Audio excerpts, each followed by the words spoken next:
Smiley ఇట్లాడిది paper అదే త్రాసుది త్రాసు బాబా వాళ్ళ భాష చేత పంపించింటే మళ్ళీ వాళ్ళు నేనే రావాలన్నారా? తెలియదు నాన్న మనకి.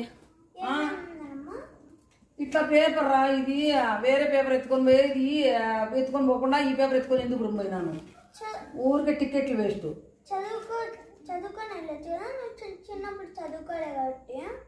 చదువుకోలేదప్పా, చదువుకోకనే ఈ అవసరంలో చదువుకొని తీసుకొని పోయింది. ఇవి కరెంట్ ఆడికి ఎత్తుకుపోయి వాళ్ళకి ఇస్తే ఇవి ఏందమ్మా ఈ పేపర్ తెచ్చినావు, ఇవి ఏందో పేపర్లు అంటే ఇది భాష కరెంట్ సామాన్లు పేపర్ ఎత్తుకుపోయినా. సేమ్ అది కూడా ఇట్లే ఉందా?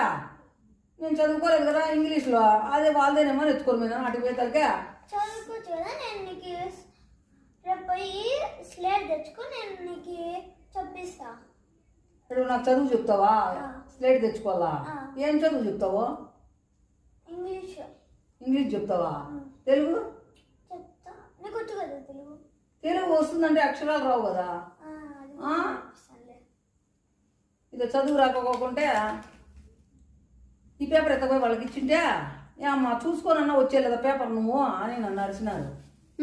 చూసుకోవాలమ్మా, ఎంత రిక్వెస్ట్ చేసినాను ఎట్లన్నా కానీ సార్ చూడండి అంటే అదే ఎట్లమ్మా ఆ పేపర్ ఎత్తకొస్తేనే నీకు ఇచ్చే. అదే కరెంట్ సామాన్లు ఎత్తకపోతే దానికి స్టాంప్ వేస్తారా సీల్? అదే అది ఎత్తపోయి సీల్ వేపించుకురాలంట. ఏం చేయాలి నాకేం పెట్టినావు? దివాన్ కార్డ్ మీద, దివాన్ కార్డ్ మీద ఒక్క పేపర్ లేదు.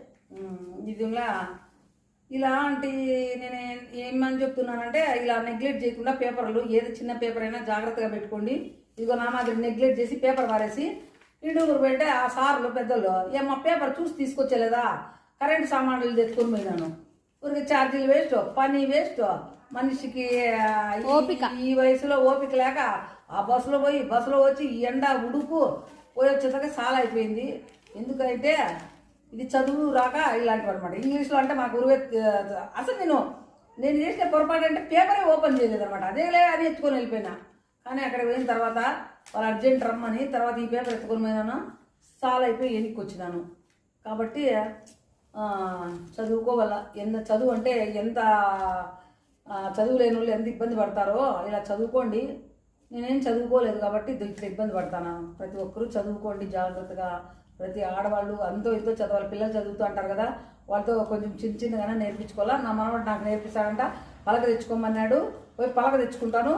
రేపటి నుండి ఇంక ఏబిసిడీలు అన్నీ నేర్పిస్తాడంట వాడు. నేర్పిస్తావా?